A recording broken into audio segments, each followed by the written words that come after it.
बच्चों, आज हम अपनी पाठ्यपुस्तक क्षितिज भाग 2 में संकलित पाठ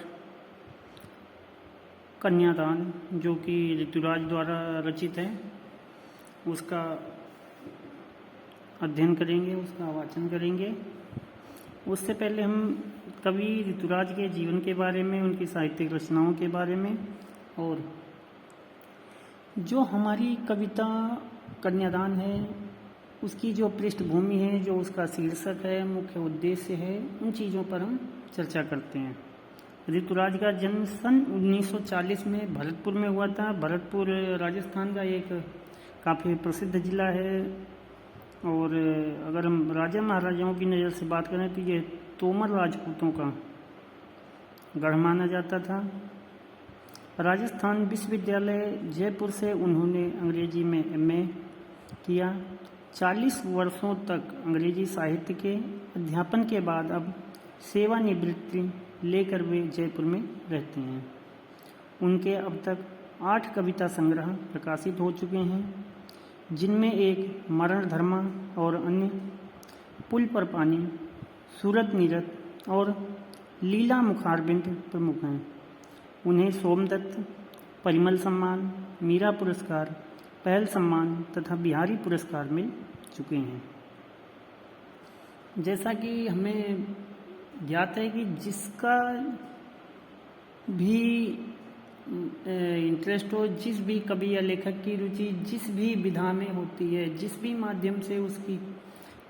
माध्यम में उसका जो इंटरेस्ट होता है, जो रुचि होती है लेखन करने की, रचना करने की, वो उसी माध्यम में ही रचना करता है। जैसे कि हम ऋतुराज के उसमें ही देख रहे हैं कि इन्होंने अंग्रेजी साहित्य से अध्यापन किया, अंग्रेजी से एमए किया और अब जयपुर में रह रहे, लेकिन इसके बाद भी इन्होंने 8 कविता संग्रह हिंदी में अब तक रचित किए हैं, जिनमें इनकी जो प्रमुख पुस्तकें एक मरण धर्मा और अन्य, पुल पर पानी, सूरत नीरत और लीला मुखारबिंद प्रमुख हैं। इसके बाद इन्हें अगर पुरस्कारों की बात करें तो पुरस्कारों में इन्हें सोमदत्त, परिमल सम्मान, मीरा पुरस्कार, पहल सम्मान तथा बिहारी पुरस्कार प्रमुख रूप से मिल चुके हैं। इनकी जो कविताएं हैं, जो उसकी पृष्ठभूमि है, उसमें इन्होंने मुख्य धारा से अलग समाज के हाशिए की लोगों की चिंताओं को ऋतुराज ने अपने लेखन का विषय बनाया है। कि कहने का मतलब है कि इनकी जो रचनाएं हैं उसमें जो समाज के हाशिए पर लोग थे, उनकी जो जीवन की चिंताएं हैं, जो परेशानियां हैं, उसे इन्होंने अपनी कविताओं का प्रमुख विषय बनाया है। उनकी कविताओं में दैनिक जीवन के अनुभव का यथार्थ है। इनके कविताओं में कृत्रिमता का कमोबेश कम ही है। इन्होंने ज़्यादातर यथार्थ, जो सकारात्मकता है, जो सच्चाई है, वही अपनी कविताओं में दिखाने की कोशिश की है और वे अपने आसपास रोजमर्रा में घटित होने वाले सामाजिक शोषण और विडंबनाओं पर निगाह डालते हैं। यही कारण है कि उनकी भाषा अपने परिवेश और लोक जीवन से जुड़ी हुई है। यही वजह है कि जो इनकी भाषा है, जो इनकी रचना शैली है, वो आम लोगों की जो जिंदगी है, जो उनका जीवन है, उससे जुड़ी हुई है। जो कन्यादान कविता है, अब हम कन्यादान कविता को देखते हैं कि कन्यादान कविता में एक माँ अपनी बेटी को क्या क्या सीख दे रही है और कन्यादान हम किसे कहते हैं।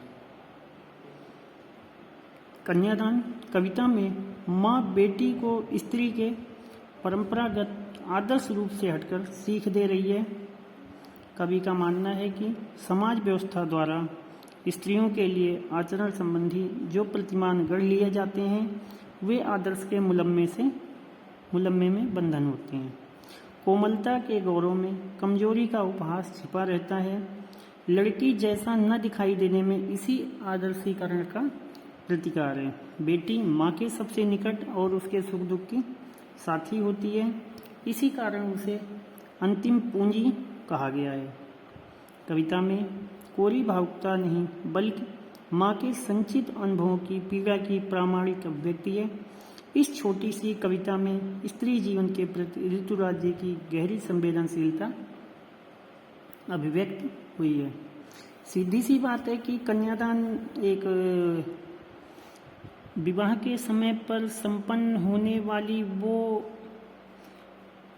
परंपरा है, वो रस्म है जिसके माध्यम से माता पिता अपनी लड़की का हाथ लड़के के हाथ में सौंपते हैं कि आज के बाद से जो उनकी पुत्री है वो उनकी संपत्ति नहीं है, आज से वह उनकी केवल रिश्ते में ही उनका नाम चलेगा। बाकी जो कुछ भी उसके सुख दुख परेशानी खुशी गम हर चीज़ में जो उसका साथी है वो उसका पति होगा। और लड़की के लिए उसके बंधन बना दिए जाते हैं, उसकी आदर्श कोमलता को कमजोरी मान लिया जाता है, उसे हमेशा अबला का प्रतीक माना जाता है। और जो स्त्री है वो सबसे ज़्यादा आभूषणों के बंधनों के प्रति आसक्त रहती है। वो दुनिया की सबसे बड़ी खुशी को केवल आभूषणों को वस्त्रों को पाने की इच्छा में ही दबाकर रह जाती है। इसी बात को माँ ने अपनी लड़की से कहा है कि लड़की जैसी होना पर लड़की जैसी दिखाई मत देना, क्योंकि जो सामाजिक बंधन गढ़े गए हैं माँ उन बंधनों को तोड़ने का प्रयास करती है अपनी बेटी के माध्यम से। कि माँ का मानना है कि जो दुख जो कष्ट उसने जीवन में सहे हैं उसकी पुत्री उन कष्टों को उन बंधनों को ना सहे। और इसके साथ ही जो बेटी है माँ के साथ शारीरिक रूप से मानसिक रूप से और बौद्धिक रूप से हर प्रकार से अपनी माँ से जुड़ी हुई है। माँ और बेटी दोनों में ही एक समानता है, दोनों ही एक दूसरे के सुख दुख को समझती हैं कि जो आने वाला जीवन है वो किस प्रकार का होगा, किस प्रकार के दिन उसके जीवन में आ सकते हैं। तो इसीलिए जो बेटी है वो कन्यादान के वक्त उसकी अंतिम पूंजी प्रतीत होती है। अब हम अपने चैप्टर को देख लें।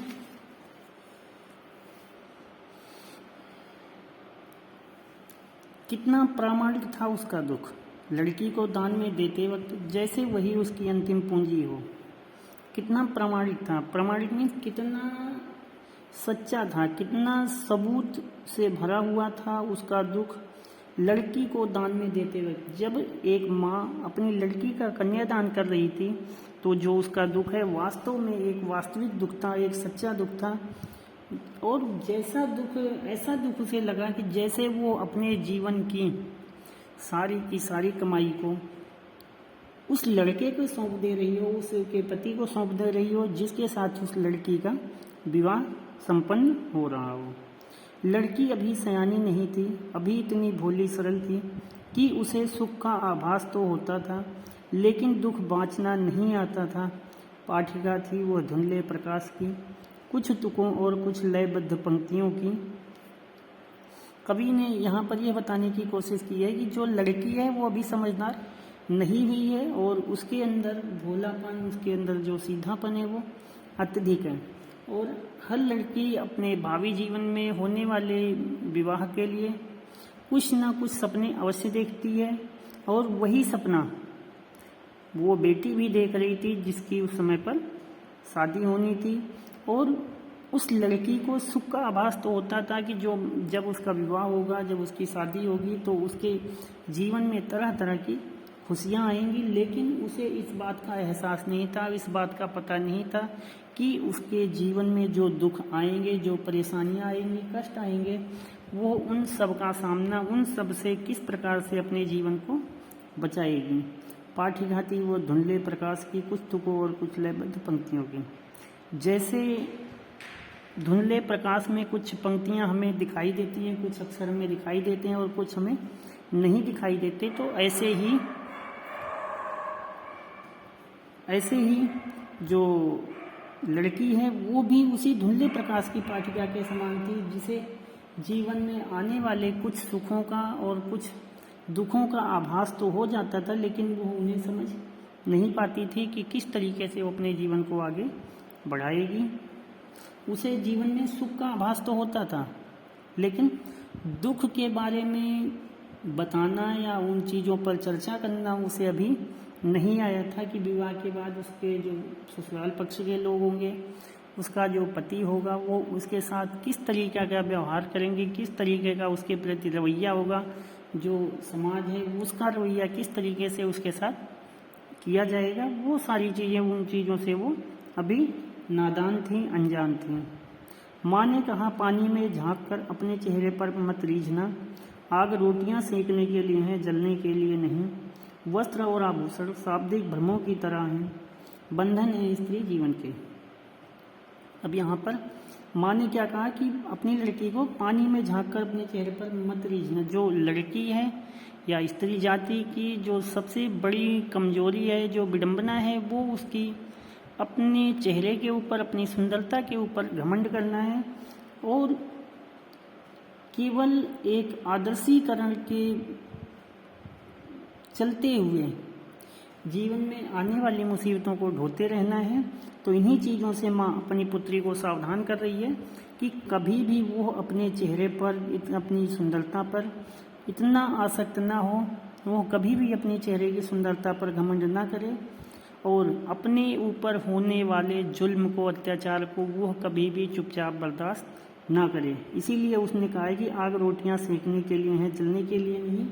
कि जो आग है वो उसका जो काम है खाना बनाना, वो खाना बनाए, खिलाए, ससुराल वालों की सेवा करे, लेकिन उसका यह उत्तरदायित्व नहीं है कि वो अपने ऊपर होने वाले अत्याचारों को चुपचाप सहन करती रहे।